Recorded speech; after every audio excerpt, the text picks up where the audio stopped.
नमस्कार, मैं मीनाक्षी परमार वासवानी आपके साथ एक बार फिर मैं करने आई हूँ चाय पे पंचायती। इस बार के हमारे मेहमान इतने स्पेशल हैं कि उनकी तारीफ करना मेरे लिए बहुत कम बात होगी, क्योंकि ये बंदा जो है वो बहुत ही मिडिल क्लास परिवार से है और इसने film industry, TV industry, web series industry, इसके अंदर बहुत ही कम समय में अपनी बहुत अच्छी पहचान बनाई है। तो जिस बंदे से आज मैं आपको मिलाने जा रही हूँ, ये जयपुर से बिलोंग करते हैं और इनका जो पारिवारिक दृष्टिकोण है वो एक ब्राह्मण परिवार से है। तो आइए हम वेलकम करते हैं मिस्टर मोहन शर्मा। नमस्कार मोहन जी। बहुत अच्छा लगा आप चाय की पंचायती में आज हमारे पास आए। आज अच्छा लगा कि आपने मुझे बुलाया। तो मोहन जी, सबसे पहले तो मैं आपके फैमिली बैकग्राउंड के बारे में जानना चाहूंगी, क्योंकि जहां तक मेरी नॉलेज है आप लोग एक बहुत ही बड़े ब्राह्मण परिवार से बिलोंग करते हैं, जिनका चोमू डिस्ट्रिक्ट में भी आपका अच्छा खासा वर्चस्व है। तो जयपुर आना कैसे हुआ आपका? मीनाक्षी जी, मैं आपको बताना चाहूँगा कि हम लोग सामो ठिकाने की पुजारी हैं। ठीक। मेरे जो दादाजी हैं वो सामो ठिकाने की पुजारी हैं और हम लोग सामो ठिकाने के बहुत क्लोज हैं। हम लोग सामोद रहा करते थे, सामोद के बाद हम जयपुर। तो जब मैं सामोद रहा करता था तो वहाँ पे काफ़ी फिल्मों की शूटिंग्स वगैरह हुआ करती, जैसे धर्म जी की बंटवारा, मिथुन दा की दाता, और आपको मालूम है एक संजय खान साहब को टीपू सुल्तान सीरियल बना। जी जी। और काफ़ी, तो मैं वहाँ काफ़ी शूटिंग वगैरह देखा करता था। उसके बाद हम लोग जयपुर शिफ्ट हुए। अच्छा, जयपुर शिफ्ट होने के बाद आपने अपना फिल्मी कैरियर कैसे शुरू किया? मीनाक्षी जी, उसके बारे में तो ये है कि मैं जब सामो था, जब मैं वहाँ पे फ्री टाइम की शूटिंग देखने जाया, तो जब मैं उन लोगों को देखता था, जब मैंने हालांकि सारे सेलिब्रिटीज से मिला हूँ, मैं धर्म जी से भी, विनोद दा से भी, और अमृता सिंह जी से भी, डिम्पल गवाड़िया साहब को, तो वहाँ पे क्या है कि उनको देखता था तो मैं सोचता था क्यों नहीं एक दिन मुझे भी ऐसा करना चाहिए।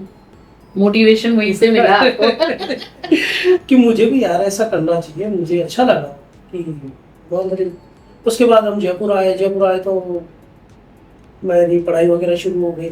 उसके बाद मैं पापा के साथ काम पे भी लग गया पापा के। उसके बाद मेरे को मालूम चला कि जयपुर में कई जगह ऑडिशंस वगैरह होते हैं, तो मैं वहाँ ऑडिशन देना शुरू किया। ठीक। तो मैं जब ऑडिशन देना शुरू किया तो कहते हैं ना 10 ऑडिशन दो तो 2-3 में सिलेक्शन। बिल्कुल बिल्कुल।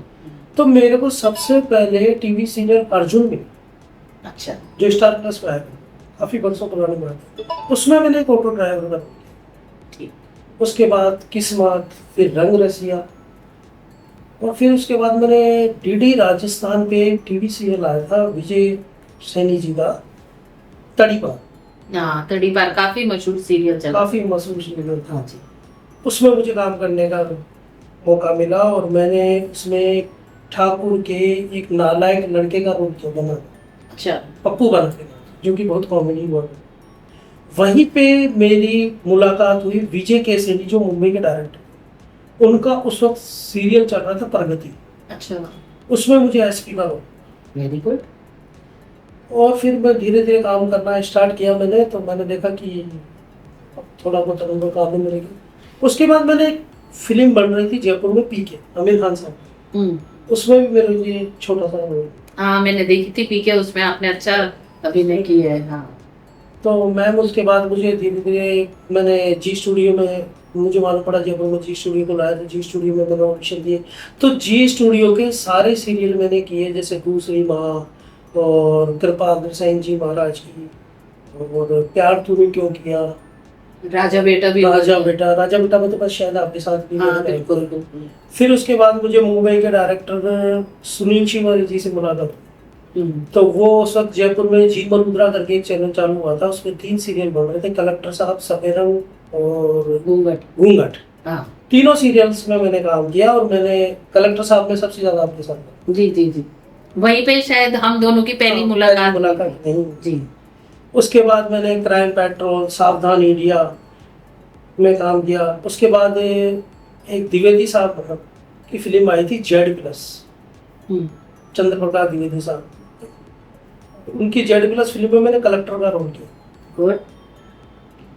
तो मैंने सोचा कि क्यों नहीं और ज़्यादा कुछ किया जाए। उसके बाद धीरे धीरे मुझे काम मिलने लग गया। फिर मैंने चलो दिल्ली में फर्स्ट टाइम पे लारा दत्ता मैम के साथ जयपुर एयरपोर्ट में एक सीन किया था, जिसमें मैंने मिलिट्री मैन का रोल किया।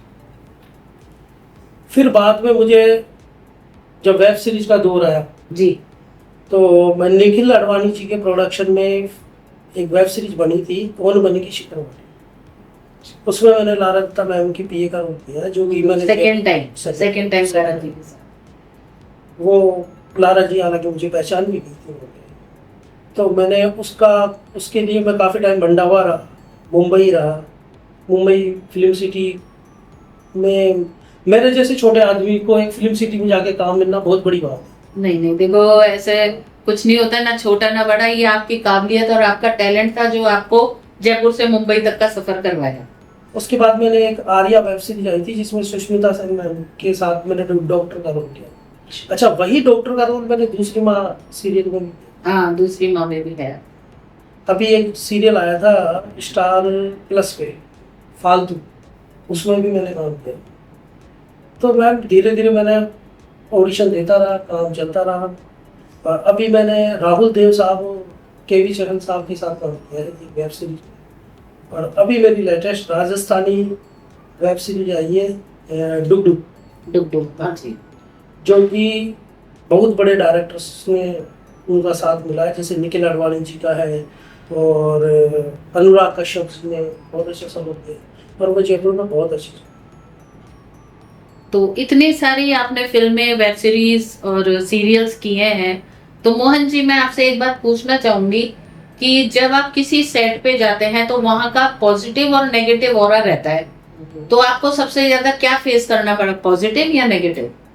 देखो मैम, मेरे को तो आज तक पॉजिटिव ही हुआ है, लेकिन मैं वहाँ देखता हूँ कि कुछ जो आर्टिस्ट हैं वो, एक तो होता है काम करने की लगन, और एक होती है कि टीवी पे दिखना या फिल्म में दिखना या पर्दे पे दिखना। तो वो कुछ लोग फ्री में चल जाते हैं, या कुछ कोऑर्डिनेटर्स फ्री के आर्टिस्ट को ले जाते हैं, या कुछ कोऑर्डिनेटर्स मैंने जयपुर में देखा है कि जैसे ऑडिशन दिलवा लिया मेरे से और मेरा सिलेक्शन भी हो चुका है। तो वो जिस दिन शूट होगा, मुझे तो 2 दिन पहले मुझे बोल देंगे सर आप फ्री रहना, तो ठीक। लेकिन जिस दिन शूट होगा उस दिन जब उनको मुंबई वाले बोलेंगे कि उस आर्टिस्ट को बुलाओ, तो वो बोलते हैं sir he is already busy, another shoot. और फिर वो क्या करेंगे कि किसी दूसरे को, जो भी आर्टिस्ट नहीं है, जो कि नया आदमी है, नया बंदा है, उसको ले लेंगे। लेकिन इससे तो फिर फिल्म में जो किरदार के लिए आपको सिलेक्ट किया गया, वो किरदार तो वो बंदा निभा ही नहीं सकता है, नहीं पाता है। तो इसलिए फिर क्या है कि उनके साथ जो आप बता रहे हो ना नेगेटिविटी, जी हाँ, वो उन लोगों के साथ फिर इस तरह। करेक्ट।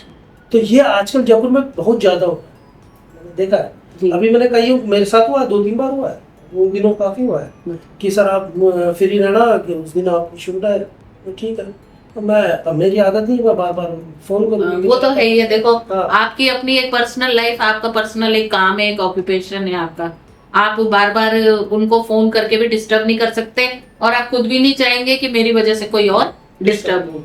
लेकिन यही चीजें जो है जयपुर राजस्थान के अंदर मैंने काफी नोट करी है कि सिलेक्शन होता है टैलेंटेड का, और फिर जब वो टाइम आता है तो किसी अनट्रेन्ड को या अनटैलेंटेड पर्सन को लाके खड़ा कर देते हैं। क्यों? क्योंकि वो जो बंदा है वो सिर्फ ये चाहता है कि मेरा चेहरा स्क्रीन पे आ जाए, वो ये नहीं चाहता कि उसके अंदर कितना टैलेंट है, कि वो कितना शो कर सकता है। तो इस चीज का विशेष ध्यान रखने के लिए हमारे कोऑर्डिनेटर्स को सजग रहना जरूरी है, क्योंकि जो कोऑर्डिनेटर्स का काम मेन होता है फिल्म के अंदर कैरेक्टर डिसाइड करवा के उनको आगे बढ़ाना, न कि उस चीज की क्वालिटी को खराब करना। इससे दोनों चीजों पे फर्क पड़ता है। जो टैलेंटेड आर्टिस्ट है वो डिमोटिवेट हो जाता है, और जो प्रोडक्शन संभाल रहे हैं, जो इतना बड़ा अपना तामझाम लेके चलते हैं, उनके सामने हमारे जयपुर के आर्टिस्टों की इमेज खराब हो जाती है। तो मोहन जी एक बात बताइए, मैंने देखा है कि आप जो है अपना एक खुद का बिजनेस करते हैं, मैन्युफैक्चरर है, तो आप क्या बनाते हैं? सबसे पहले तो मैं आपको बता दूं कि मेरे फादर का वर्कशॉप है, जो कि पुराने मोटरसाइकिल है, जैसे बाइक्स वगैरह है, तो वो मैन्युफैक्चर है। अच्छा। तो वो क्या है एक्चुअल जो पिछले टाइम की जो गाड़ियाँ होती थी अंग्रेज टाइम की जो गाड़ी थी जी जिनमें काफ़ी खर्चा आता है, काफ़ी महंगी होती है, जी जी। तो वो उनका काम करते हैं। तो मैं जब फ्री टाइम होता हूँ तो मैं उनका हाथ उठाते हैं। काम- तो इस तो तरह हालांकि मुझे भी अच्छा काम आता है, हाँ, एक हेरिटेज वो आप कर रहे हैं। तो वो काम कर रहा हूँ। और उसके अलावा मेरा खुद का सिनेमा हॉल है कोटपुतली में, जो कि आजकल मैंने बंद कर रखा है। तो कारण कारण कुछ नहीं, आजकल क्रेज खत्म हो गया फिल्मों का, देखते हो टीवी उस सब लोग मोबाइल पे देख लेते हैं अपने पे। और फिर एक्चुअल क्या है कि जो हमारा जो सिनेमा हॉल है वो 1960 से भी पहले का है। अच्छा, बहुत पुराना है। तो उसको फिर रिनोवेट करने के लिए वही खर्चा पानी चाहिए। खर्चा पानी क्या फिर और फिर अब वो क्रेज ही नहीं रहा, आजकल सब मोबाइल और टीवी में वो मिनी है। थिएटर हो गए, मिनी 200 थिएटर सीट हो हो गए। गए, 200 सीट मैंने ज्यादातर देखा आजकल 150 200 से ज्यादा सीट। हाँ, ये जो हमारे कॉम्प्लेक्स वहाँ साढ़े- अपार्टमेंट्स वगैरह में हमारे इसमें वहाँ रहते 350 हैं। सीटें हैं। हाँ जी हाँ जी। तो वो हाल फिलहाल मैंने बंद कर रखा है, लेकिन आने वाला टाइम पे मैं उसको वापस किसी ग्रुप के अच्छे ग्रुप के साथ मिलके उसको एक छोटा सिनेमा बना के उसको दे। बिल्कुल बिल्कुल, वो हमारी बेस्ट विशेस वो आपके हमारे साथ। पुरखों की प्रॉपर्टी है। हाँ, और कहते हैं ना कि पुरखों की प्रॉपर्टी बड़ी किस्मत वालों को मिलती है। वो तो है। तो आपका तो मतलब आपका टैलेंट, आपकी जो ज्योतिष विद्या और आपका जो परिवार जिस फील्ड से जुड़ा हुआ है, वो सब आप लेकर चल रहे हैं। ठीक है सर। अच्छा मोहन जी, अब एक बात मुझे बताइए कि आज के जो हम देख रहे हैं, एक दौर चल रहा है वेब सीरीज का, तो ये कहाँ तक मुकाम पे जा सकता है, या ये सिर्फ अमेजन, नेटफ्लिक्स, प्राइम इन्हीं तक सीमित है?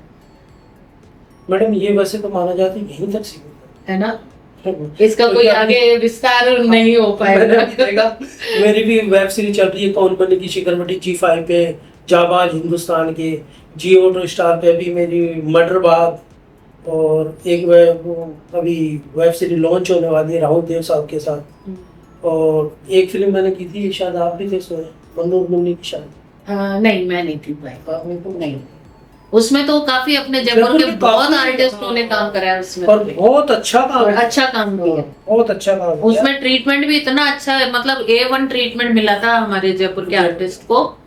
जी। अच्छा था। उसके अलावा एक फिल्म बनी थी नवाजुद्दीन सिद्दीकी साहब की, बोले चूड़िया, उसमें भी जयपुर के काफी आर्टिस्टों ने और सीनियर आर्टिस्टों ने बहुत अच्छा काम किया, लेकिन वो भी अभी किसी कारणवश आ नहीं पाए। और तो क्राइम पेट्रोल सीरीज के अंदर आपने कितने एपिसोड्स करे? क्राइम पेट्रोल में मैम मैंने काफी एपिसोड किए हैं, और ज्यादातर मैंने, जहाँ तक लग रहा है, मैंने आपके साथ ही किए। हाँ, मोस्टली तो अपन ने साथ किया है इसमें। सावधान देखिए, इंडिया भी किया है। हाँ, आपने कहा आपने हॉलीवुड मूवीज में भी काम किया है, जैसा मैं देख पा रही हूँ। हॉलीवुड मूवीज में किन के साथ? वो फ्रेजर पिंटो के साथ किया था। फ्रेजर पिंटो जी के फ्रेजर पिंटो के साथ किया था। और एक मैंने वो जागंटिक marigold hotel. Okay, yes yes. Freida Pinto के साथ आपने तृष्णा तृष्णा करके करी थी। इसके अलावा एक अभी मैंने वेब सीरीज की थी जो ऑस्ट्रेलिया के किसी चैनल पे लॉन्च हो चुकी है, उसका मैसेज मेरे पास आया था। 4 इयर्स, 4 साल, तो वो मैंने की है। तो वो अभी ऑस्ट्रेलिया में, मैंने किसी को बोला है कि यार मुझे ये लिंक सेंड कर दो। हाँ। नहीं, मेरे को तो डायरेक्टर की तरफ से आया, अच्छा, लेकिन वो मेरे मोबाइल पे हो नहीं पाया। तो मैंने ऑस्ट्रेलिया में एक मेरे कजन है, तो मैंने उनको बोला है, बोला यार इसमें से मेरा सीन है, तो भाई मेरे को दिखा नहीं। अच्छा मोहन जी, एक बात बताइए, जब आपको बड़े पर्दे पे आपके फैमिली मेंबर्स देखते हैं तो आपको क्या फील होता है, या पेरेंट्स को कैसा लगता है? तो अच्छा लगता है उनको सबको, हाँ, कि देखो एक मध्यम वर्गीय परिवार से निकला हुआ है, कि पुजारी जी का पोता, पुजारी जी का पोता। Yes yes. और जो खुद एक दिन शूटिंग देखने जाया करता था, संजय खान साहब मॉनिटर पे बैठे, दी सोल्ड ऑफ टीपू सुल्तान में सीन हुआ करता था, वो देखते थे। और वो जब चेयर पे बैठते थे, मैं नीचे नीचे बैठ जाया करता था, वो देखता रहता। तो आज उनको देखते हैं कि यार वो स्कूल से भाग जाता था और जाके शूटिंग देखने जाता, तो आज वो खुद दिख रहा है, तो उनको अच्छा फील होता है। अच्छी बात। अच्छा मोहन जी, आपके फैमिली में बच्चे कितने हैं आपके? मैम मेरे 2 लड़के हैं और दोनों इंजीनियर हैं। बड़ा वाला सीनियर इंजीनियर है कंपनी में, छोटे वाला बीटेक का अच्छा, अभी नेक्स्ट ईयर। तो इंजीनियरिंग यहीं जयपुर में है या बाहर है? एक मेरा बाहर है और एक अभी जयपुर में है। तो उनको इंटरेस्ट नहीं है इस लाइन में? नहीं मैम, मैंने शुरू से ही इंटरेस्ट मतलब सारे अंगूर आपने चखने हैं, बच्चों को नहीं चखाने हैं। उनको क्या है, और फिर क्या मेरी वाइफ टीचर है तो उन्होंने हमेशा बच्चों को डिसिप्लिन में रहना सिखाया। उन्होंने बोला रहने दो, हीरो गिरदी आपके पापा को करने दो। अच्छा। नहीं, मैंने आपके बड़े बेटे को देखा है, मैं उनसे मिली हुई हूँ एक दो प्रोग्राम्स में, और एक एल्बम वगैरह में भी उसने बहुत अच्छा काम किया है। तो बाय हाइट वेट और मतलब उनकी जो पर्सनैलिटी है, it's just like a hero. तो मैं यही सोचती थी कि मोहन जी का बड़ा बेटा तो फिल्म लाइन में फिट है आने को, लेकिन दैट इज गॉड ग्रेस कि उनको जो फील्ड मिला है उसमें भी वो एक बहुत ही उम्दा काम कर रहे हैं और एक बहुत बढ़िया पैकेज में अपना काम कर रहे हैं। तो Mohan ji, last of all मैं आपसे ये पूछना चाहूंगी कि अगर मान लो आपको अपना काम और फिल्म लाइन का काम में से एक चीज आपको चूज करनी पड़े कि तो आप कौन सी चूज करेंगे? वैसे तो मैडम अब मैं दोनों ही कर रहा हूँ, लेकिन अगर मुझे अच्छा प्लेटफॉर्म लाइन में मिलता है तो फिर मैं फिल्म लाइन में जाना चाहूंगी। वैसे बात है। और हमारे दर्शकों के लिए आप क्या कहना चाहेंगे? दो शब्द आप बोलिए। मैं दर्शकों के लिए सिर्फ यही कहना चाहूंगा कि काम कभी छोटा है बड़ा नहीं है। मैं एक बाइक मैन्युफैक्चरर होने के नाते वो करते करते मैंने एक फिल्म लाइन में अच्छे मुकाम पे काम किया है। बिल्कुल, जैसा कि आपने बताया। जी जी जी। और वैसे मैंने किया और मुंबई फिल्म सिटी तक काम कर किया, और फिर भी मैं आगे बाद दोबारा बाइक का काम करूँ। और मैं लोगों को बचाने में इंटरेस्टेड नहीं हूँ, ना मैं किसी को बताता हूँ मैंने ये काम किया, हालांकि लोग मुझे पहचानते हैं। देखो, काम की पहचान मिलती है। तो मैं यही कहना चाहूँगा, काम कभी छोटा है बड़ा नहीं होता, बस मेहनत करती जाओ। अच्छा, तो दर्शकों, आज मैं आपसे इजाजत लेती हूँ, मिलती हूँ फिर एक छोटे से ब्रेक के बाद। तब तक चाय पर पंचायती विद मीनाक्षी। नमस्कार।